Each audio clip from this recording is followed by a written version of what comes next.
J'imagine la surprise de la plupart des étudiants qui ne devaient pas forcément savoir que le chanteur de Magic System suivait une formation HEC. Non, les étudiants et d'ailleurs les enseignants d'autres sections non plus. Il faut dire que Salif Traoré a 44 ans et il s'est lancé au moment du Covid. En fait, les tournées de son groupe étaient arrêtées et il s'est dit que c'était le moment en plusieurs étapes. Donc il a passé des tests qui lui ont permis de rejoindre ce master en management d'une unité stratégique. Lui qui a fait très peu d'études, il est né dans un quartier populaire d'Abidjan, dans une fratrie de 8, un père ouvrier dans le bâtiment qui n'a pas les moyens de l'envoyer en maternelle. Et quand il débarque en primaire, ils sont à peu près une centaine par classe. Il ira quand même jusqu'en terminale avant de se lancer donc dans la musique. Et la musique, justement, ça arrive comment? Alors tout petit, à Abidjan, il a notamment un frère Ali qui était guitariste. Magic System voit le jour l'année de ses 17 ans. Au premier concert, ils sont une trentaine, peut-être plus même, il ne sait plus très bien. L'histoire du nom d'ailleurs est assez drôle. Vous vous souvenez peut-être des potages Magie.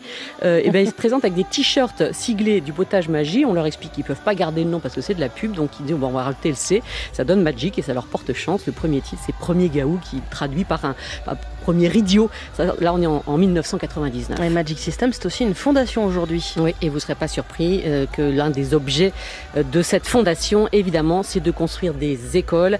La 10e école est en train d'être construite, notamment dans ce quartier très populaire d'Abidjan où il a grandi et qu'il a sorti de l'ornière aussi grâce à un festival de musique, le FEMUA, lancé en 2008. Et pour revenir à ses études, avant cette cérémonie de remise des diplômes, pas comme les autres, il a appris quoi à HEC? Alors, c'est une formation donc en management pour la gestion des entreprises de culture et c'est essentiel pour lui, vous allez l'entendre, que les artistes africains continuent à se former.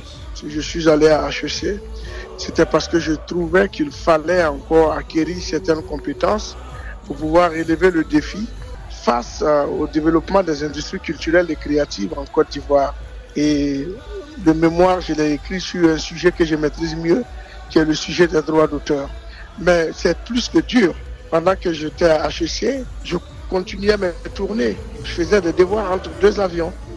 Je traitais mes exercices en 2 avions. Et mon mémoire de thèse, je l'ai écrit aussi entre 2 avions. C'était vraiment dur.